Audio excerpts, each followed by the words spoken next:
am an urban explorer. That means that I make my way into man-made locations, typically by cover of night, and see what there is to see.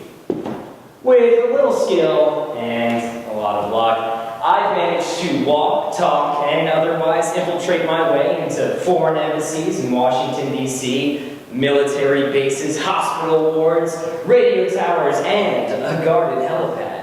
Not to mention pretty much every building, construction zone, and 4 cranes here at Duke.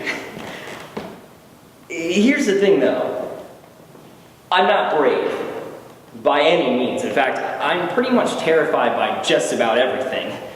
Spiders, the dark, pretty girls, the Pratt School of Engineering, the list goes on and on. So then how did I, the kid who is in all reality more terrified of heights than he is of being murdered by clowns and public speaking combined, end up on top of not 1, oh, not 2, but 4 150-foot construction cranes in the dead of night? The answer, as it happens, is that it wasn't really much of a choice. Now hold up, what the hell is that supposed to mean? It wasn't much of a choice.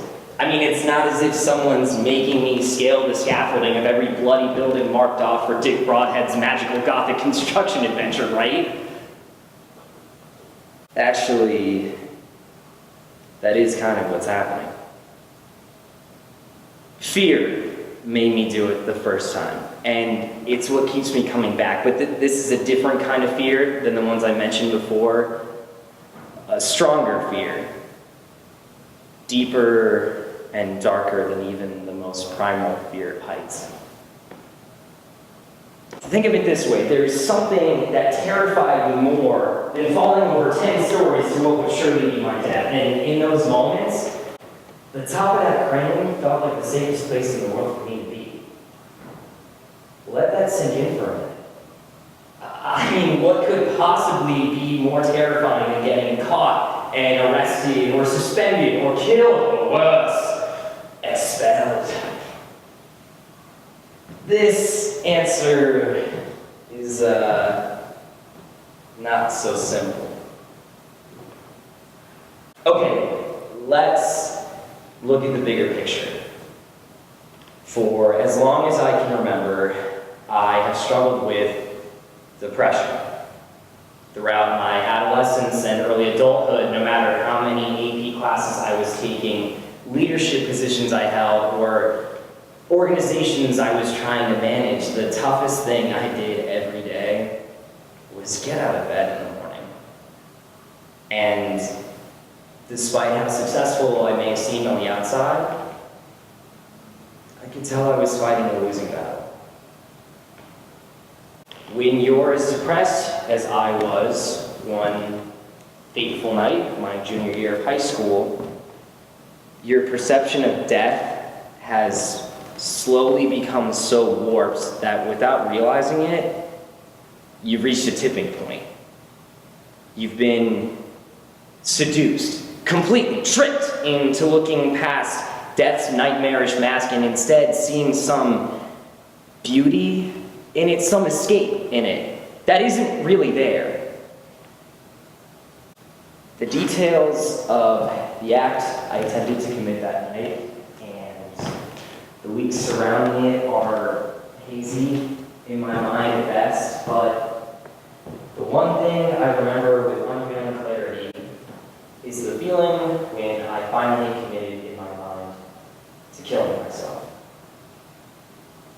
All of a sudden, that kid who was afraid of everything wasn't afraid of anything anymore. Least of all death.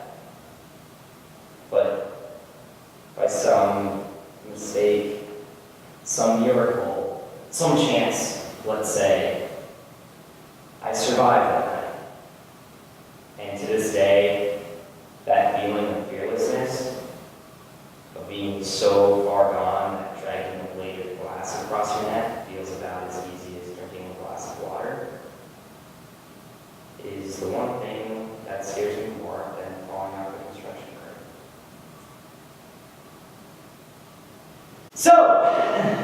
Why do I climb brains?